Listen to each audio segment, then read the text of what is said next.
कल्पना करा, जर तुमच्या जागी दुसऱ्याला मरायला पाठवायची वेळ आली तर तुम्ही काय कराल?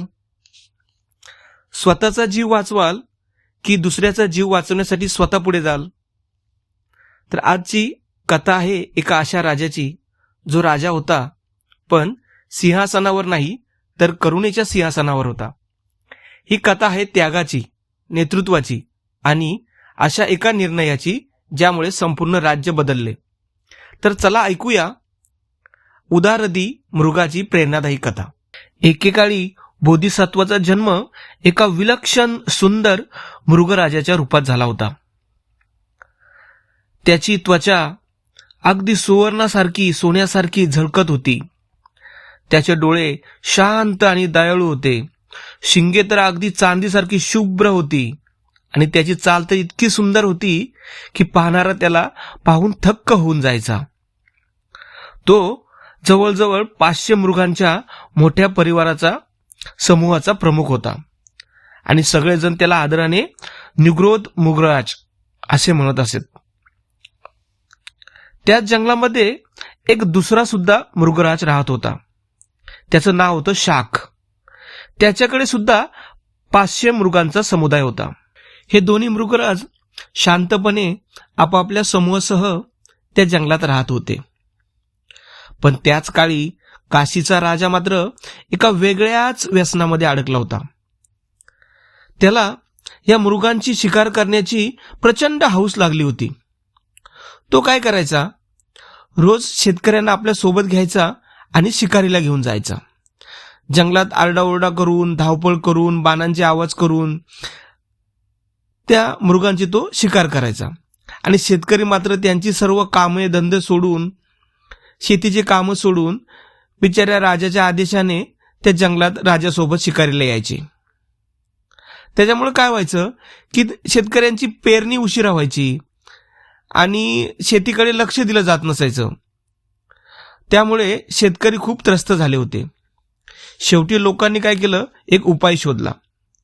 त्यांनी ठरवलं की आपण एक कुंपण बांधायचं आणि त्याच्यामध्ये एक तलाव खोदायचा आणि नंतर लोकांनी हे सर्व करून त्या तलावाच्या बाजूला खूप गवत वाढवले आणि जंगलातील हजारो मृग हुसकावून त्या कुंपणात आणून सोडले.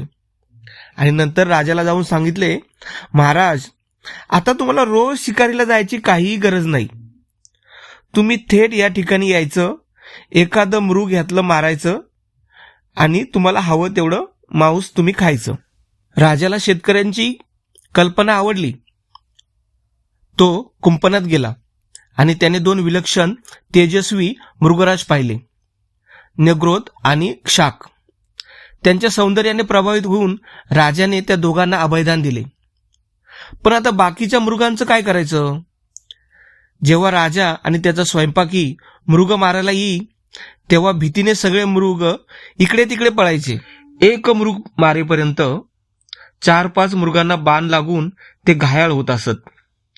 कधी कधी त्या बाणांच्या जखमेने तडफडून त्यांचा मृत्यू होत असे.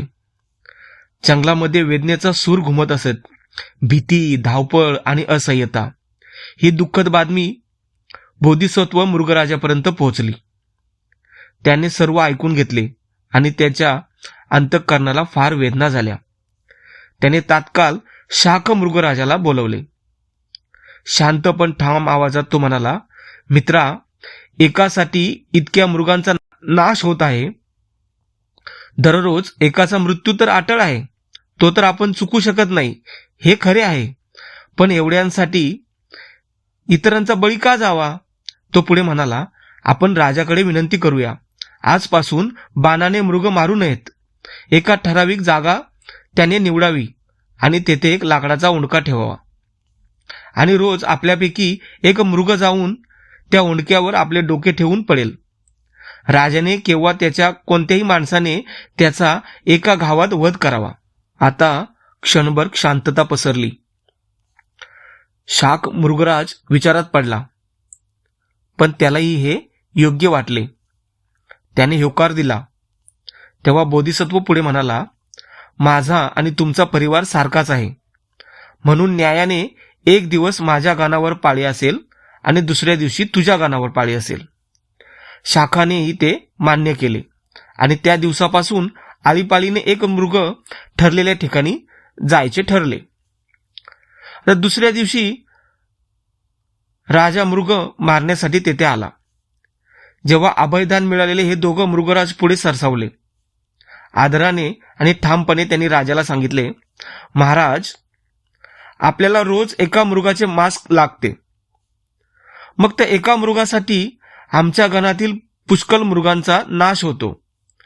म्हणून आजपासून आमच्यावर कृपा करून एका ठराविक स्थान आमच्यासाठी निश्चित करावे. आमच्यापैकी रोज एक मृग त्या ठिकाणी येऊन तेथे ठेवलेल्या ओंडक्यावर आपले डोके ठेवून पडेल. आपण एका घावात त्याचा वध करावा आणि आपण तेथून त्याला घेऊन जावे. दोन्ही मृगराजांचे शब्द ऐकून राजा काही क्षण स्तब्ध झाला. राजाने मृगराजांची विनंती मान्य केली. त्या दिवसापासून एका ठराविक स्थानावर एक लाकडी ओंडके ठेवण्यात आले आणि हुकूम निघाला, जो मृग त्या ओंडक्यावर डोके ठेवून निजलेला असेल त्यालाच मारून आणावे. आता जंगलात धावपळ नव्हती. बाणांचे वर्षाव होत नव्हते.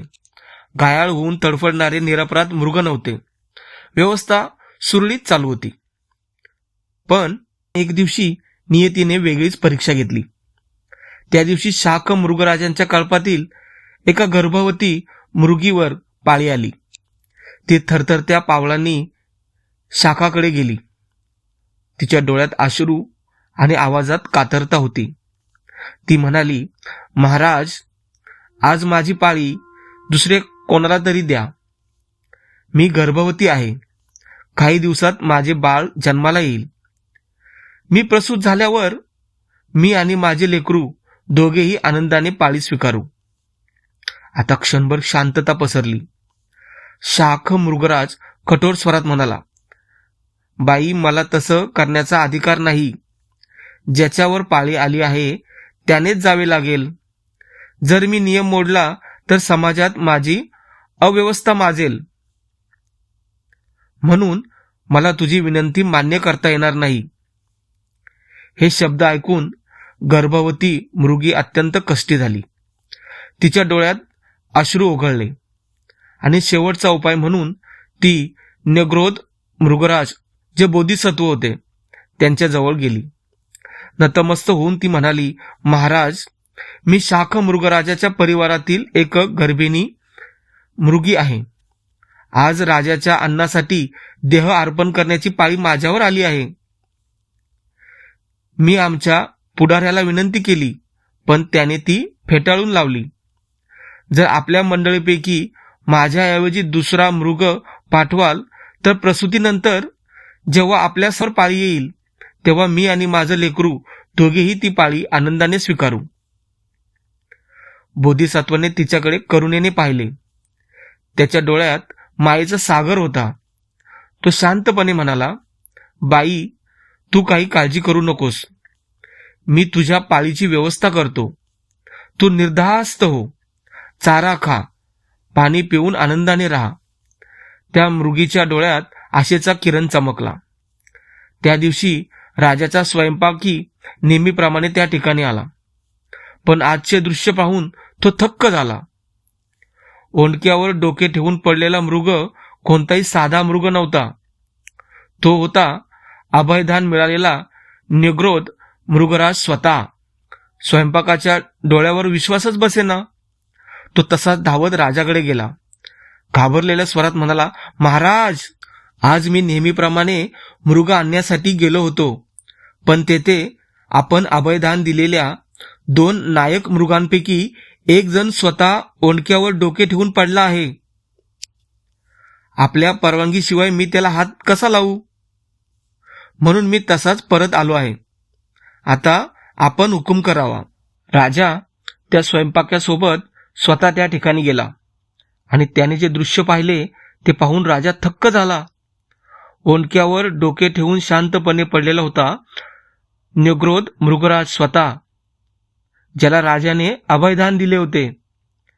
राजा त्याच्या जवळ गेला आणि मृदू स्वरात म्हणाला, मित्रा, मृगराज, अरे मी तर तुला अभयदान दिले असताना तू इथे का निजलास?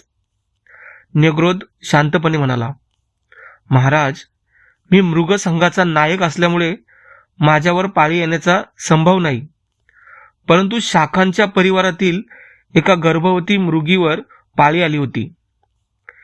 तिने ती पाळी दुसऱ्याला द्यावी अशी विनंती केली.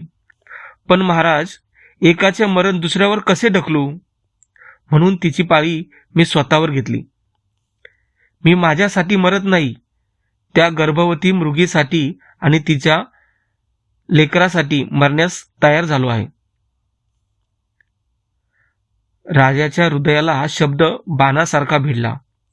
तो म्हणाला, मी त्या गर्भवती मृगीला अभय देतो. तू आता या ओंडक्यावरून उठ. पण निग्रोध पुन्हा शांतपणे म्हणाला, महाराज, इतर मृगांचं काय?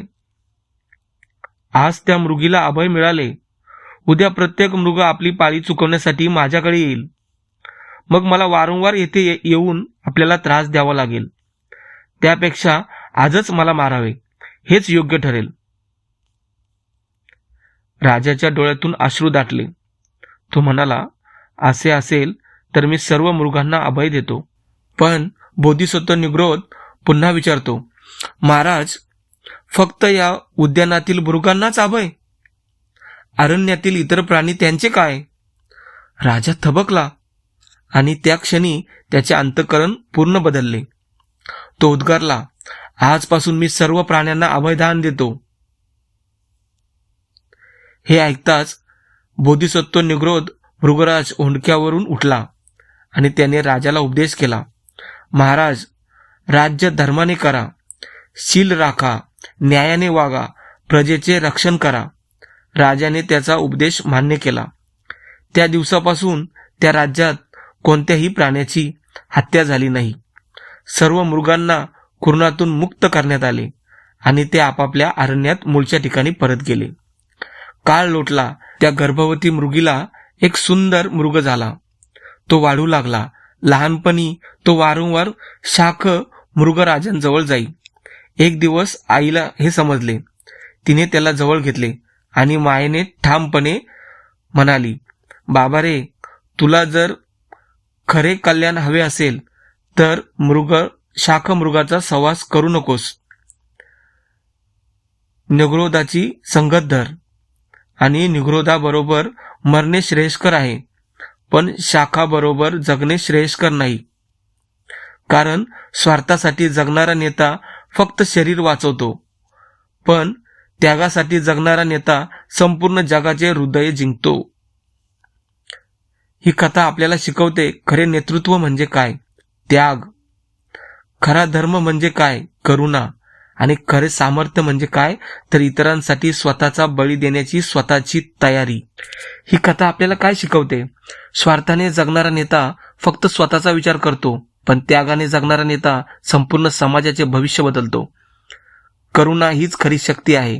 धर्म म्हणजे न्याय आणि दया, आणि खरे नेतृत्व म्हणजे इतरांसाठी स्वतः पुढे उभे राहणे. जगात शक्तिशाली होण्यापेक्षा दयाळू होणे अधिक महत्वाचे आहे.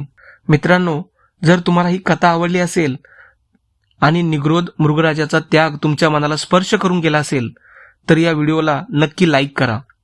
तुमच्या कुटुंबियांबरोबर आणि मित्रांबरोबर शेअर करा. कारण अशा कथा फक्त ऐकण्यासाठी नसतात, तर त्या जगण्यासाठी असतात. आणि अशा प्रेरणादायी, हृदयाला स्पर्श करणाऱ्या कथा ऐकण्यासाठी चॅनलला नक्की सबस्क्राईब करा. तुमचे एक सबस्क्राईब माझ्या असे अनेक सुंदर कथा तुमच्यापर्यंत पोहोचवण्यासाठी प्रेरणादायक ठरू शकते. धन्यवाद. सबका मंगल हो, सबका कल्याण हो.